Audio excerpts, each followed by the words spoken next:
Ministro, primeiramente queria deixar o registro aqui e parabenizar, inclusive, a assessoria militar aqui na casa, pois tive a oportunidade de conhecer o ProSub, o programa nuclear da Marinha.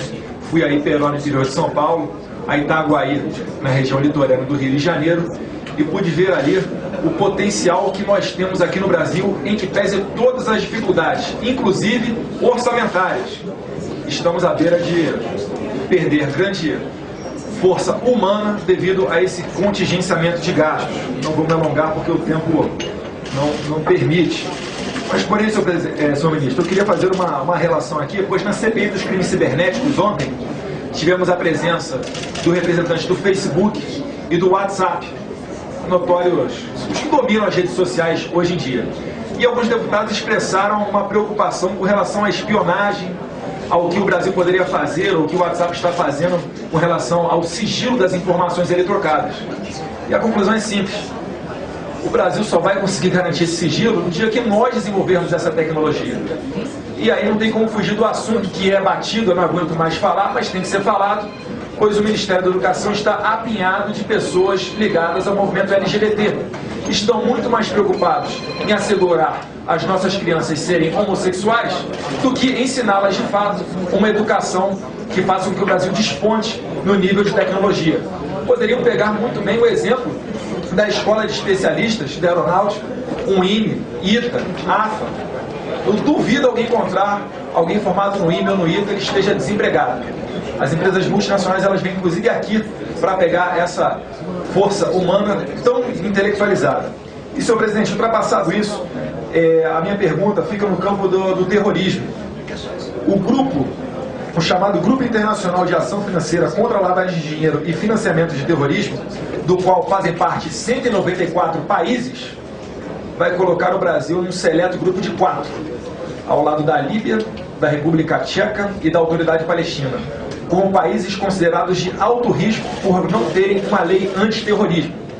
Então eu peço a Vossa Excelência para saber quais são os esforços que pretendem ser feitos no campo do Ministério da Defesa com relação a essa lei antiterrorismo, pois não pode o país que vai sediar uma Olimpíada ser um dos 4 que não tem uma lei nesse sentido. E o pior, a lei que tramita aqui no Congresso Nacional, ela não satisfaz os requisitos internacionais com relação a essa lei de terrorismo. Ou seja, por mais que nós aprovemos a lei que hoje tramita nessa casa, o Brasil seguirá sendo objeto de sanções internacionais nessa área.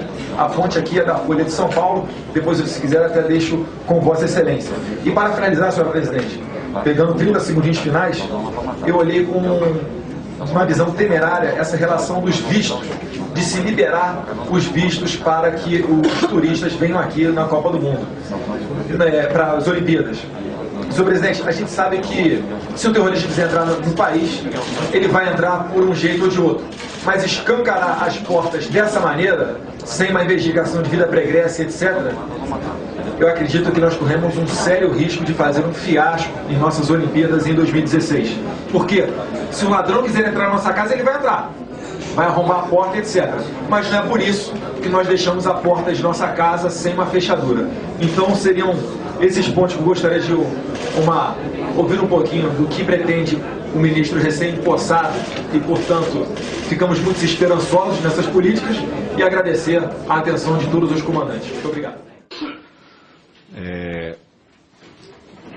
O deputado Eduardo Bolsonaro perguntou aqui das providências relacionadas com o terrorismo, da lei que está sendo votada. Eu integro a coordenação política do governo e sempre que vou lá, recomendo que essa legislação seja votada, que ela é importante para o Brasil, inclusive, celebrar com outros países acordos na área de inteligência, que são importantes para nós protegermos o país e, no caso das Olimpíadas, as delegações, os atletas que vão vir ao Brasil de países que muitas vezes são alvos dessas organizações, como foi o caso recentemente da França, da Espanha, da Itália, de Israel, do Líbano, da Tunísia, da Rússia. Ou seja, esses países vão estar aqui nessas Olimpíadas e o Brasil precisa cuidar da segurança, da proteção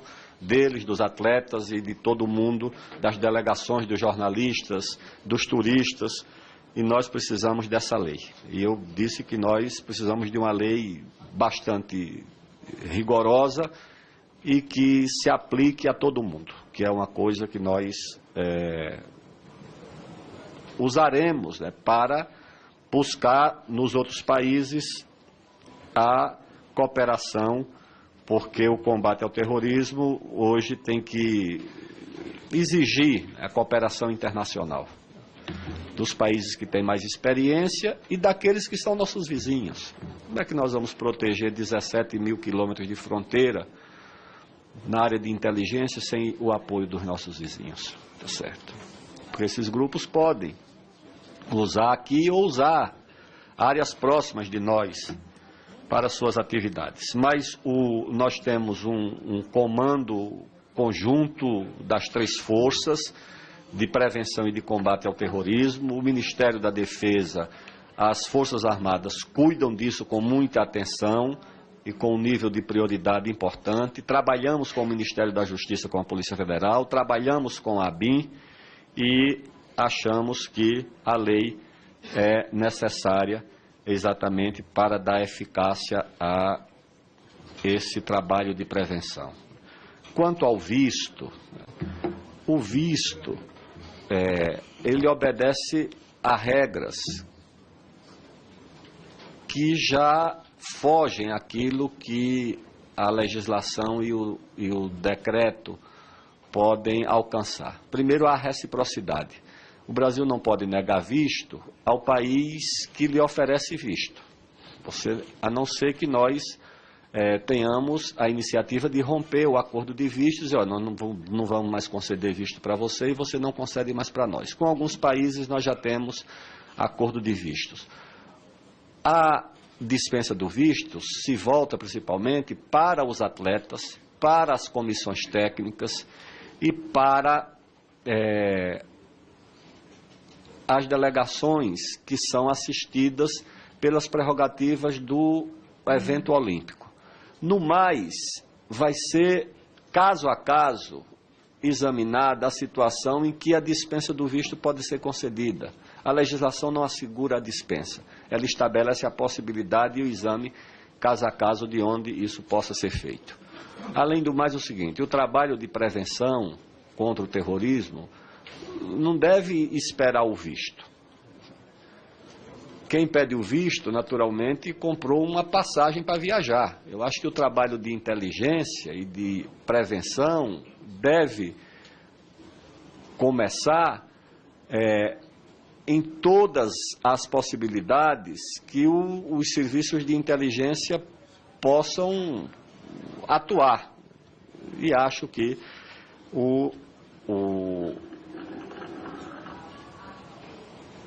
a dispensa não é propriamente aquilo que vai comprometer a segurança do evento, né?